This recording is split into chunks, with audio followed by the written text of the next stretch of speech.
Marjana resta assise sous un arbre, observant l'enfant serre devant elle sirotant une dose d'eau, ne sachant, ni ne se rendant compte de son état.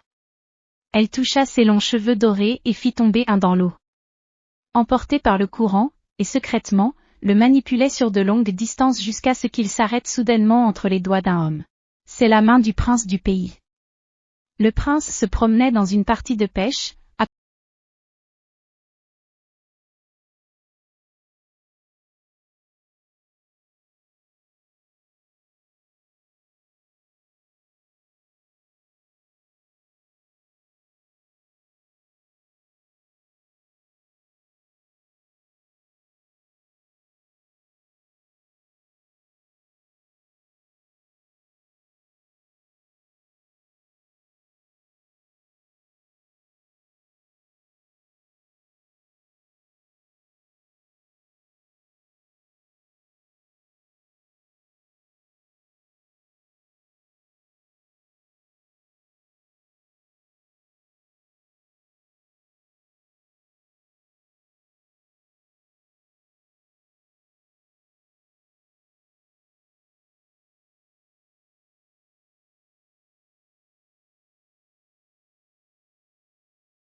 se baigner dans l'eau de la rivière, et ils furent effrayés par l'arrivée soudaine des soldats qui comparaient le cheveu d'or avec les cheveux de toutes les femmes qu'ils rencontraient, jusqu'à ce que les pas des soldats s'arrêtèrent à la tête de la rivière où se trouvent ses premières sources, mais ils ne trouvèrent pas le propriétaire.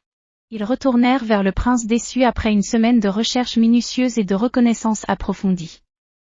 Le prince fut déçu quand il l'apprit.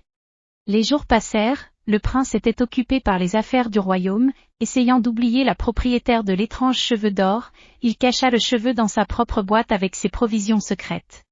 Marjana marchait, et son frère, le cerf mignon, la suivait. Au milieu de sa grande perplexité, elle aperçut une vieille hutte au milieu des arbres, et ses pieds la précipitèrent vers elle.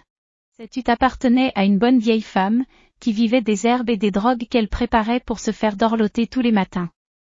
La vieille femme accueillit l'enfant qui venait chercher du pain et de l'eau pour elle et son frère, et demanda d'un air étonné, « Où est ton frère ?»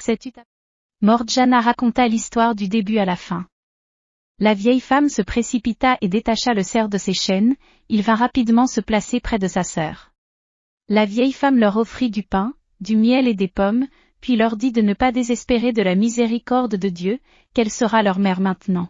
Puis elle a levé les yeux vers le ciel et a dit merci, ma providence. Mon rêve s'est réalisé. Mon rêve a été caché pendant des années, dans l'autre côté du monde, la pluie tomba et les sources jaillirent en eau.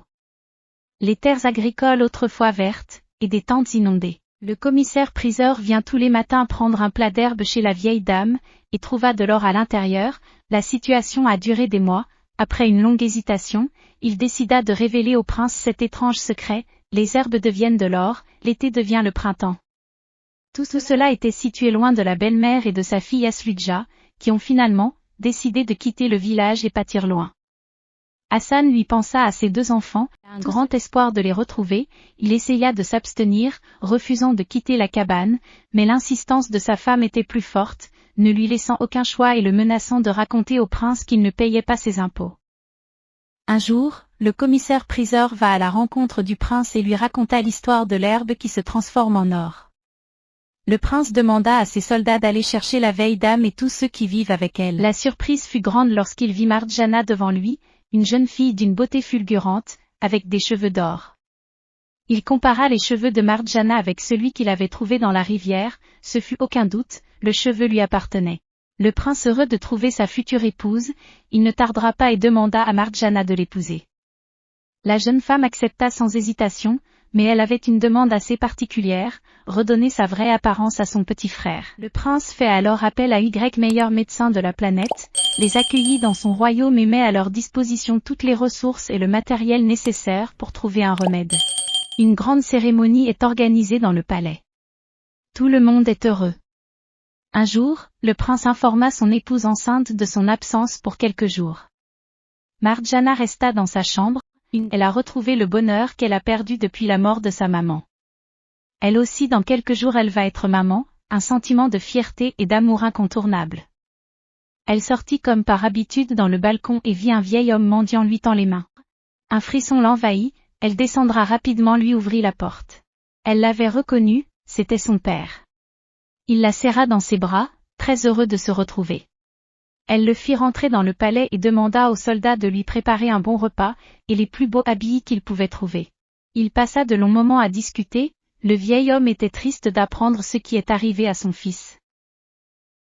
Avant de retourner chez lui, la princesse lui donna dans un sac du pain rempli de viande et ferma le sac. Puis lui ordonna de ne pas ouvrir le sac avant d'arriver chez lui et surtout ne pas raconter à sa femme et sa fille Aslidja ce qui s'est passé. Le vieil homme rentra chez lui, et ouvrit le sac, le pain se transforma en pièces d'or. La cruelle épouse demanda à son mari de la conduire au palais pour remercier la princesse pour sa générosité et surtout elle en voulait encore plus d'or et de richesses. Marjana accueillit son père, sa femme sa demi-sœur, ils restèrent pendant 3 jours. Avant l'arrivée du roi, ils devaient quitter le palais. La cruelle femme accepta de partir mais à condition de laisser sa fille Aslidja. La princesse n'avait pas le choix que d'accepter sa demande. Le prince arriva, il alla se reposer dans sa chambre pendant que Marjana était assise près du puits se peignait ses longs cheveux d'or. Assise près d'elle Aslidja, qui la regardait avec jalousie et haine, sans hésiter, elle la poussa et la fit tomber dans le puits, puis elle rentra comme si ne rien n'était, demanda au serviteur de lui préparer un repas royal.